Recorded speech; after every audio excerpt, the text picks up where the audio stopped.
Grįžkime prie Lietuvos aktualijų. Šuo vedlys silpnaregiui – prabanga ar būtinybė? Tokį klausimą galima kelti, mat Lietuvoje yra tik vienas šuo vedlys, pritaikytas regos negalią turinčiam žmogui. Aklųjų ir silpnaregių sąjunga kreipėsi į politikus ir prašo, kad šunų vedlių įsigijimas būtų finansuojamas iš valstybės biudžeto. Tiesa, vienas toks šuo kainuoja apie 20–30 tūkstančių eurų, todėl politikai sako tiesiai šviesiai – per brangu.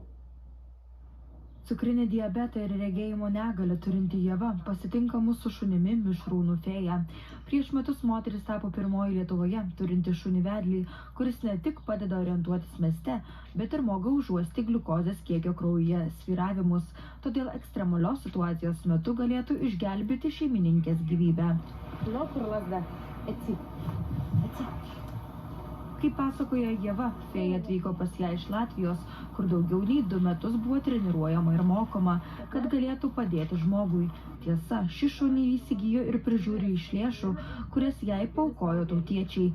Mat valstybė nekompensuoja šunų vedlių įsigijimo ir mokymo. Mano atveju tai fėja buvo, yra tai, kas man padeda sunkiomis dienomis išlipti iš lovos, tai pradedant emocinę pagalbą, baigiant tom, kad tikrai aš galiu visiškai būti savarankiška, eiti gatvėje, eiti į naujas vietas, ieškoti naujų kelių, rasti stotelę, rasti perėją.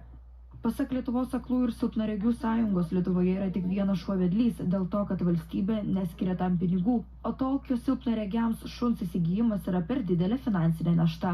Lietuvos higienos instituto duomenimis sunkiomis akių ligomis sergančių grupė yra 160 tūkstančių gyventojų, tiesa daugumai iš jų šuns vedlio nereikėtų.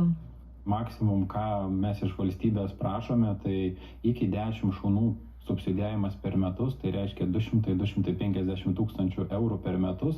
Kaip teigia Seimo socialinių reikalų ir darbo komiteto narė Monika Ošmenskienė, šuo vedlys nėra būtina priemonė regos negalią turintiems tautiečiams, todėl nemato prasmės tokio šuns įtraukti į techninės pagalbos priemonių sąrašą.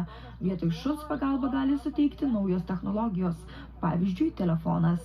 Aš asmeniškai tai vertinu ne kaip būtinąją priemonę, o kaip papildomą gerą, sakykime, taip priemonę, bet tikrai nebebūtinąją. Šuo vedlys kažkada buvo neregiams išties pagalbininkas, tas, kuris buvo būtinasis, tačiau šiandien keičiantis naujosiams technologijoms, ar ne, telefonas yra būtinoji priemonė, aš sakyčiau, telefonas ir pavėžėjimas neregiams yra tos priemonės, kurias vertėtų svarstyti, ar neturėtų valstybė prisidėti ir kompensuoti, nes išties neregiai išleidžiant šių priemonių pakankamai daug pinigų. Tokiais komentarais yra pasipiktinęs Lietuvos aklųjų ir silpnaregių sąjungos prezidentas, mat pasak jo, nei vienas telefonas negali vesti silpnaregio arba neregio žmogaus gatvėje, padėti surasti išėjimą ar išgelbėti nelaimės metu. Nei viena išmanioji priemonė, kaip išmanusis telefonas, neapves žmogaus su regos negalia aplink balą, nesuras autobuso atvykus į stotelę durų,